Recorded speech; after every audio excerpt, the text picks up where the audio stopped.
আমরা যখনই জুলাইকে নিয়ে কোনো প্রসঙ্গ নিয়ে আসি সেই সময়টাতেই নানাভাবে আমাদেরকে বাধাগ্রস্ত করার চেষ্টা করা হয়। এই সমাবেশের সময়টাতে কেন বিদ্যুৎ থাকবে না, বিদ্যুৎ কেন নিয়ে যাওয়া হলো, সেই বিষয়টাতে আমরা সরকারি দলের কাছে আমরা একটা জবাব দিতে চাই। মাননীয় স্পিকার, বিরোধী দলের এই একই ধরনের সমাবেশ করার অধিকার আছে এবং সেই অধিকারের জায়গা থেকেই জুলাই মাসকে কেন্দ্র করে জাতীয় নাগরিক পার্টি এনসিপি আমরা সারা দেশব্যাপী জুলাই পদযাত্রার কর্মসূচি ঘোষণা করেছি। গতকাল আমাদের উদ্বোধনী সেশন ছিল। গতকাল রাতের বেলা আমাদের মাননীয় বিরোধী দলীয় চিফ হুইপ জনাব নাহিদ ইসলাম এমপি, আমি সহ আমাদের কেন্দ্রীয় নেতৃবৃন্দ আমরা সাভারে গিয়েছিলাম। অত্যন্ত দুর্ভাগ্যের বিষয়ে আমরা স্টেজে ওঠার আগেই সেখানে বিদ্যুতের লাইন কেটে দেওয়া হয়, সেখানে বিদ্যুৎ আর থাকে না। আমরা বিদ্যুতের জন্য যোগাযোগ করেছিলাম, কিন্তু কোনোভাবেই যোগাযোগ করে আমরা সমর্থ হয়ে উঠতে পারি নাই। এবং সেখানে যখন বক্তব্য চলছিল, হঠাৎই সেই সমাবেশে যারা শ্রোতারা আছেন তাদের মাঝখানে সেখানে একটা বিস্ফোরণ ঘটানো হয়, ভয়াবহ বিস্ফোরণ। এবং সেই বিস্ফোরণে অনেকেই হতাহত হন, রক্তাক্ত হন, সেখানে রক্ত ছড়িয়ে পড়ে এবং তারপরে সেখানে ধোঁয়া উঠে যায় এবং আমাদের ওখানে যারা শ্রোতারা ছিলেন তারা ছত্রভঙ্গ হয়ে পড়েন। আমরা সমাবেশ সংক্ষিপ্ত করে আমরা থানায় গিয়েছিলাম।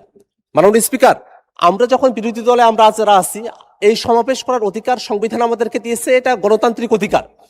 সেই সমাবেশের সময়টাতে কেন বিদ্যুৎ থাকবে না, বিদ্যুৎ কেন নিয়ে যাওয়া হলো, সেই বিষয়টাতে আমরা সরকারি দলের কাছে আমরা একটা জবাব দিতে চাই। মাননীয় স্পিকার, পাশাপাশি আমরা যখনই জুলাইকে নিয়ে কোনো প্রসঙ্গ নিয়ে আসি, জুলাইকে নিয়ে যখনই আমরা কোনো আন্দোলন সংগ্রাম বা কোনো প্রোগ্রামের কর্মসূচি আমরা ঘোষণা করি, সেই সময়টাতেই নানাভাবে আমাদেরকে বাধাগ্রস্ত করার চেষ্টা করা হয়। প্রতি সপ্তাহে সর্বোচ্চ বার বিকাশ পেমেন্টে 50 জন হবেন পেমেন্ট চ্যাম্পিয়ন। জিতে নিন টিভি সহ আকর্ষণীয় সব প্রাইজ। যারা জুলাইয়ের পতিত শক্তি আছে তারা নানাভাবে আমাদেরকে বাধাগ্রস্ত করে। এর আগেও আমাদের অফিসের সামনেও ককটেল বিস্ফোরণ ঘটানো হয়েছিল। গতকাল যে বিস্ফোরণ ঘটানো হয়েছে সেখানে বিরোধী দলীয় চিফ হুইপ উপস্থিত ছিলেন, আমি নিজে উপস্থিত ছিলাম, আরো নেতৃবৃন্দ উপস্থিত ছিলেন।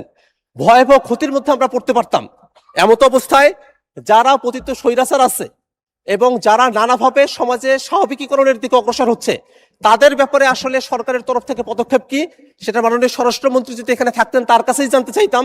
কিন্তু যেহেতু মাননীয় স্বরাষ্ট্রমন্ত্রী এখানে উপস্থিত নাই, এই কারণে আপনার মাধ্যমে সরকারের কাছ থেকে আমরা জানতে চাই যে কেন বিদ্যুতের লাইন বন্ধ থাকলো সেই সময়টাতে, এবং এই যে বিভিন্ন জায়গায় দুষ্কৃতিকারী যারা আছে, এই অপরাধীরা এবং বিস্ফোরণকারীরা যে বিস্ফোরণ ঘটানোর সুযোগ পাচ্ছে, তাদের বিপক্ষে আইনগত কোনো ব্যবস্থা গ্রহণ করা হবে কিনা এবং আমাদের নির্বিঘ্ন সভা সমাবেশ করার অধিকার নিশ্চিত করা হবে কিনা, সেটা আপনার মাধ্যমে এই সংসদের কাছ থেকে আমরা জানতে চাই। মাননীয় স্পিকার।